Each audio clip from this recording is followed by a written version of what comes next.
Namaskaram, Walaikum Salam, Sat Sri Akal, and a very good afternoon to one and all. Lend me your ears. I stand before you as a terrified speaker for the first time at TEDx, but a very proud Christite. I am here given a topic to speak about my time at Christ College then, 1969, where I think in the entire floor here were not born when I came to join Christ College as a young lad of 16 years old. So I've been asked to speak about my time during Christ College then and tell you what was Christ College during 69 and 73 when we graduated, to something which helped us to build what I am today, and to carry on with a few hurdles I felt during my career earlier when I was trying to build. Let me try to visual and remember what was 69. First of all, foremost, I had refused to come today, but thanks to some of your young students, I was supposed to be in Bombay by this morning flight, who forced me last night till about 12:30 a.m. I said, I'm not prepared. He said, sir, no, you can speak ex tempo. As Biju sir said, you're much better, though they gave me some bullet points. I'm hiding it behind. I don't think I'll be able to remember those bullet points. Let me try to speak what I can remember of 1969. I grew up in Bangalore when my late father, retired from army, came and settled down here, so this became our home. I studied then in Baldwin Boys. No, I studied first in Baldwin Girls, because at the first nursery to second standard, we had to do in girls' school, and then went to the boys' school, which was run by by a church which was based in UK. It was a British time, which was just when I studied my schooling there. We came and applied to Christ College then, because most of my friends had got in. We had not heard about Christ College myself, nor my parents. But anyhow, we joined Christ College 1969. It was 15th July when 325 of us walked through this gate. There was only one gate, a half-done road, or whatever you call Pebble Street. We had in there to the gate to what you call the first block of the campus today, which we call, it was a half-completed block. Let me tell you, the third floor and the second floor was still being made. So we came there, about 325 of us, of which 200 were brothers from Dharmaram College or from the CMI institution, and about 125 of us were non-brothers, of which about 20 or 25 were Irani students. They had come as that during that time, India and Iran had some good friendship, which they still have. And they had come down here to study, and they were trained in the army. So they were huge, big lot, more than that 20, 25-year-old youngsters. They were whatever you can call them, big built boys were there with us, and the rest we were there. Then quite a lot of my Malayali friends from Kerala had joined here, being an institution from Kerala. Anyhow, we all walked in, and the principal then was Father Mani Giles, who welcomed us. We were in two rows. I still remember I walked in as a frightened 16-year-old boy with a lot of thoughts and vision, but the hope that Christ College would make me something what I am today. Anyhow, we did enter there. Like I told you, the building was half complete. The windows were not put up. The glasses were not there. If it rained, it was a holiday for us. So it was one of those times. Second floor, we had a temporary hostel where quite a lot of my close friends stayed there, and most of them were from Kerala. So it was a temporary hostel we had there with a toilet common, two outside. But we were very proud of that building. We were all a Christians and very, very happy, whatever that 325. The only good thing, or whatever you can say, if I can imagine what was there, we had at the beginning where today is your auditorium block, what you call, we had a small room there, it's a hut, like a hut I would call, which was our canteen. It had one bulb, 40 watts bulb, and we were very happy to even go there and have either the samosa or the vada idli watery one. So all of us used to be thrilled. That used to be our canteen. Nothing like what today you've got Korean restaurants and the other high-end canteens there. So that was there. And if we had extra money and we had little luxury, we went across to the dairy farm. There was a milk outlet still. Chilled milk was sold with crushed chocolate in it. It was something started, chocolate milk they called, the pieces of chocolate. So we enjoyed having that. That was there. Christ College at that time in 1969, there was no bus coming here also. We would cycle it. The last bus was at 7th block Wilson Garden, what you call, and from there students would walk down and come here. So others, people like me and others who stayed, friends, we used to cycle it down the first year, what we call the pre-university. But we were the last batch to do the pre-university of 1 year. We didn't do 2 years. So after my batch, the 2 years was introduced by the central government and state government, whatever you may say. We are under a course. We are not. I want you to imagine 1969, if some of you can have seen some pictures or photographs or in some movies, what was 1969. We did not have internet. We did not have G-chat to help us to complete our exams or anything. We just had a small library. Hard books were there. We used to take these books to literally study. And by chance, there was one edition of one copy of that book. And if it was not available, we prayed that a friend of mine had that book so that he could help us there. And we also prayed that the teacher did not have got the book before us, or some questions we asked in class we would have not been able to answer. We used to be a little scared, but we were very proud of that books. We had that feeling which you today use internet, G-chat to do your homeworks. For us, these books, hard books, taught us what we were. Let me just also add, we're very proud. 350 of us, whatever, 325 of us. Yes, it was all a boys' college. Let me make that first very clear. The coeducation came, I think, in late 80, 89. So that's the reason why I went across the seas to find my better half. Whereas today, you Christites have, I know in my own alumni circle, I have a little over 1,000 alumni who found their better halves or on the benches next to them. So I congratulate them. So you had that opportunity also now, which we did not have then. So let me come back to tell you that not only we students, we had a faculty of about hardly 18 or 20, a year or two older than us, maybe some slightly older than us. But each of us had one aim, to bring the name of Christ College up. We had one mission, to try to prove that first batch is extremely good. And the faculties worked with us to ensure that. Let me tell you, like today, I'm trying to speak ex tempo, whatever I remember or what I have to speak, because I'm not even prepared. I told Rejoice sir also, please allow me to get out. I'm not prepared. I've been too busy the last week or so.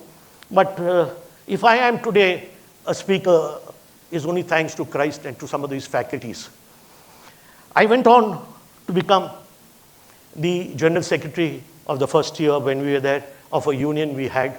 So that gave me the opportunity to speak. And I thought when I won the election that I will have a big name, I'll have a power. But that evening when I went home, my late father, who was an army officer, taught me something. He told me, son, there's no power in that.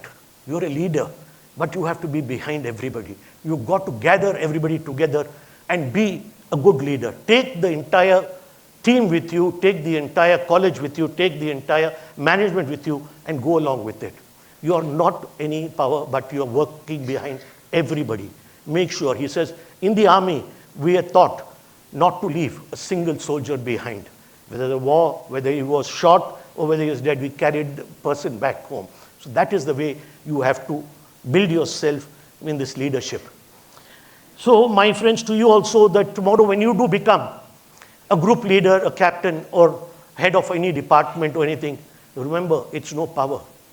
It's you who will have to get together everybody, build that team, and together with the team, then only would you be able to do something. Otherwise, I assure you, these powers of leadership is not going to help you build your career. Anyhow, like I said, we went through Christ, great time. 73, we graduated. We marched on very happily. And I started my career with that. You must remember, during that time, we didn't have placements or internships or job seekers to come and take us there. We had to apply. And if you had 60% or above 60%, you were an IS officer. I was in the middle class, in the second class. I was one of the few students beside the brothers who cleared without a carryover. So anyhow, when I cleared up, my father, who had a small company, didn't want me to join there. He told me, I'm sending to a friend for you to learn. I think that's the best thing he gave me. I went for an interview to just one uncle or whatever his friend was there. And I prayed I will not get selected. But unfortunately, I got selected. And when I got my first month's salary, even my wallet laughed at me. So that was the time which we faced when we had the opportunities. We grew up in a city where I started thinking that I now should build my own career. I should do something much more. I found out that we have got number of public sectors. Those time, ITI, HAL, BEL. Why did the government put them here? Because if there was a war, we would be far away from, say, Pakistan or China. So these are the bigger government sectors we put here. I said, no, let me try to enter in there. I did take up some trading. I wanted to start in my own entrepreneurship. And I said, let me start my own small, along with my father, though he was as most retired. I used to go to these bigger units, try to sell them non-ferrous metal and various other items they wanted. It was more on this quotation basis. You attend a tender opening. If you're lowest, you get your price and you get your deal and extra. So slowly I said, let me start building this. I started my career there in a small way with a company called a trading company, which later, of course, I made it into a private limited, and it became my holding company also for all my various assets, which I have got to various companies today, which I run. That's there. But I grew up there. The other area I would like to add is when I had the opportunity, I started making a little money. I went all over. I read. One of the areas which I must tell you children is, you students, is one of the most important things which you youngsters don't is must read the newspapers. Through the newspapers, I found an ad that the Birla companies were looking for somebody to look after their sales of pipes and etc. for Karnataka and Bangalore. I flew to Calcutta. That was the Birla head office. Those times we never heard about, say, Mukesh Ambani or Adani's and all. It was either the Birlas or the Tatas, which were having the major industries. I met up with Mr. Birla's, B.K. Birla's daughter called Manjushri Birla. I discussed with her and I thanked Christ because I had that will, or I had that power to discuss and tell her that I am the right person. I was young. I was hardly 24 or 25 when I went and met her. And she says, what can I give you such a big company of mine for that state?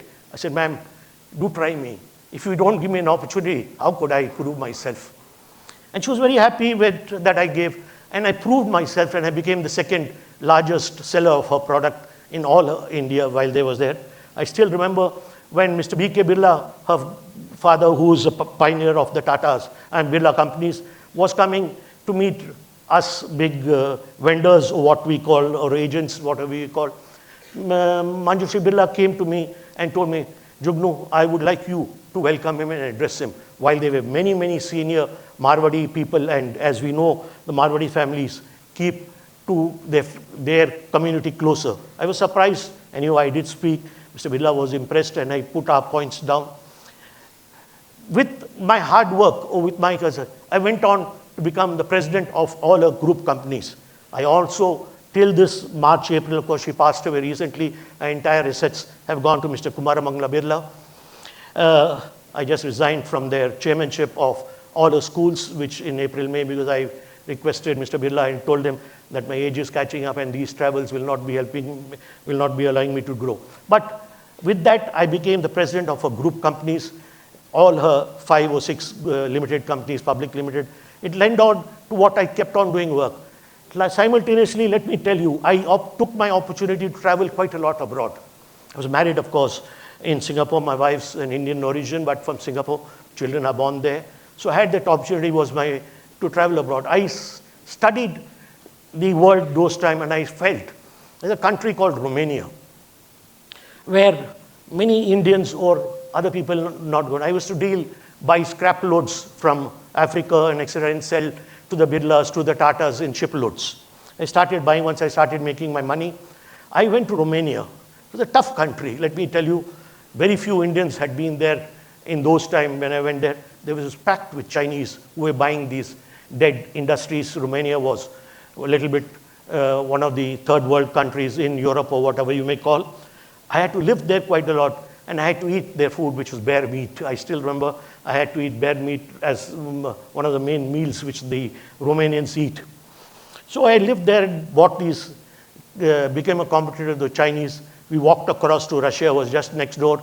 We could go across without visa to Russia, discuss with the mafia there, and look at my scrap deals which I wanted. These are the various areas I looked. But when I traveled abroad, I learned a lot from the foreign companies or the foreign people. Give me the Japanese taught me time. US taught me invocation. India taught me family. There's a number of areas, so when you travel, get your opportunity, but travel with some thought in your mind, what you're going to do, what you're not going to do. So you must take use of the opportunity, and I thank Christ because they gave me that thrill, and that faculty who told me one thing, the faculty which I forgot to tell you, one of the faculty who taught me economics, he's still alive and I meet him. He told me that time, Jugnu, I was a backbencher, very shy to talk. He says, no, you got to get up and ask every time, why and why not? You have to understand, it has to come from you. You got to understand what we are trying to teach there. Let us together, he said, build this institution. I still remember, he said, do not work to get marks, work to get your career done up. So this was something which he taught me, and I really pushed myself there to build up my career. Of course, I went into various other areas where I bought. One of the areas I want to tell you, in early 90s or late 80s, I started investing in the market. The market always gives you, those times the market gave me a return of 30 to 40%, and they're still invested. So it's a huge money I made during the market, and I still invest there. So if you got some IQ, I learned myself. I didn't go to anybody. I studied with my friends and the Christites who I knew, and I learned, I invested in the market, and that gave me my liquidity which I wanted. My time in the family affair, during my hard work, I feel today hurt. I missed attending my children's sports day, maybe their drama day, but I did attend the convocation of graduation. One of the convocations I missed was my daughter's when she graduated her master's law in Singapore. And till today, she takes a dig at me because I was in Europe trying to make money. She takes me, Papa, you didn't come for my convocation where Mama came. So you know that do not keep the family away. That's what I want to tell you with this. Keep the family with you. I think my time is up. But one day, I will get another opportunity to come and talk to you Christites, how to build your future. One day, you'll be standing here as a TED speaker, and I would like to be sitting there to hear you. God bless you, all of you. Jai Hind.